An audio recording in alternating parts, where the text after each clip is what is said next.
Հայաստանի եւ Ադրբեջանի արտաքին գերատեսչությունների ղեկավարների հանդիպումը Թբիլիսիում պլանավորված չէ։ Նալբանդյանը Մամեդյարովը Թբիլիսիում են Արևելյան գործընկերության արտգործնախարարների ոչ պաշտոնական հանդիպմանը մասնակցելու համար։ Քանի որ իրենք հանդիպում են այդ բազմակողմ ձևաչափում, ինչի բացառում իհարկե իրար հետ։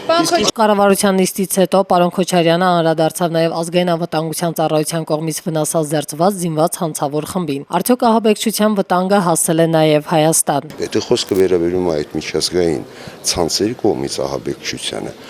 ապա ցանկացած պետություն միշտ պետք է զգուշավոր լինի։ Համենայն դեպս այս պարագայում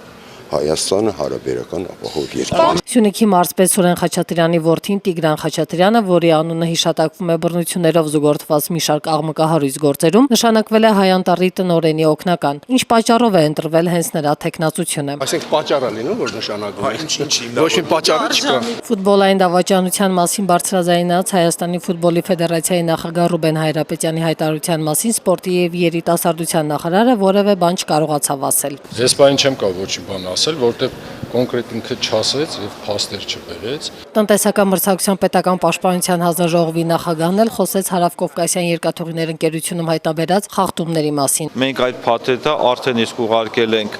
Ռուսաստանի հակամենաշնորհային ծառայություն, իմ ռուս գործընկերը խոստացավ հետաքննություն իրականացնել այդ ուղղությամբ։ Եթե պաշտոնական դիրքի չարաշահում հայտնաբերվի, Արտակ Շաբոյանը խոստացավ փաթեթը ուղարկել նաև Հայաստանի Հանրապետության գլխավոր դատախազություն։